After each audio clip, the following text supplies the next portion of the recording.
Hello, and in this video I'm going to look at changing attitudes to punishment in the period 1700 to 1900. So first of all I'm going to talk about the decline of the death penalty. Now in the early 19th century the bloody code was questioned and changing attitudes led to fewer crimes punishable by death. The reasons for this included there were alternative punishments available, hanging was not seen as an effective deterrent, that the death penalty became seen as inhumane, and that more people thought criminals should have a chance to reform.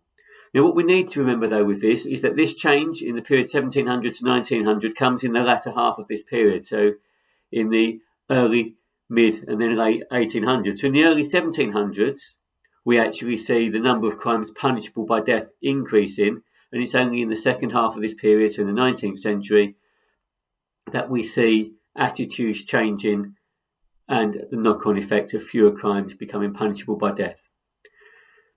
In addition to this, there was the issue of transportation.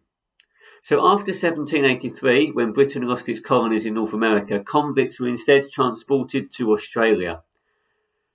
Part of the reason for this was that prisoners were used to help to populate this new colony. However, for some people, transportation was seen as inhumane. Transportation was seen as humane or more humane than the death penalty, and therefore a humane alternative to using the death penalty for things such as petty crimes. It was also seen as an alternative to building new prisons, which were costly.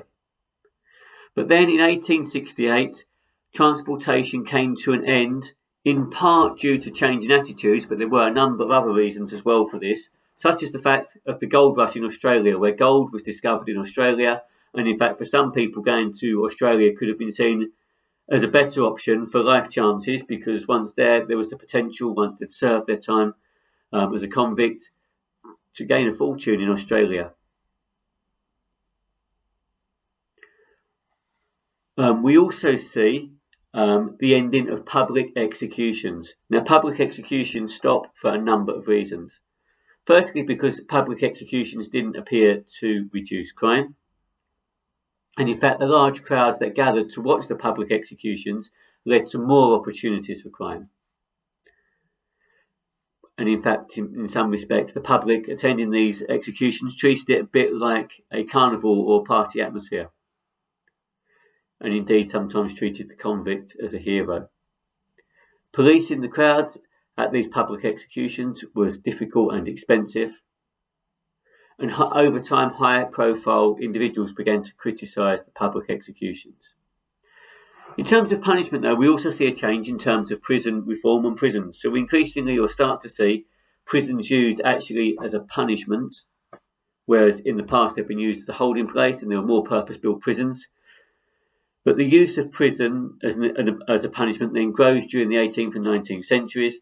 It became seen, therefore, as a suitable alternative to execution, and prison was seen as a possibility or a place where prisoners could be rehabilitated, so the criminal could be changed.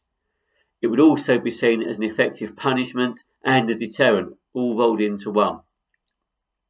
However, some people felt that prison should involve hard labour and harsh conditions, and the separate system was developed to keep prisoners apart as much as possible. Prison reforms and prison reformers in the 19th century, though, got involved in this, and I'm going to have a separate video on that. But prison reforms in the 19th century included the paying of jailers, whereas in the past, how well a prisoner was treated depended on how much the prisoner could pay his jailer. Instead, they were paid for their work directly, rather than by the prisoners. And prisoners being held in different categories. There were also prison inspections, and later on national rules for prisons to follow. And this began to create a standardised system for prisons and punishment.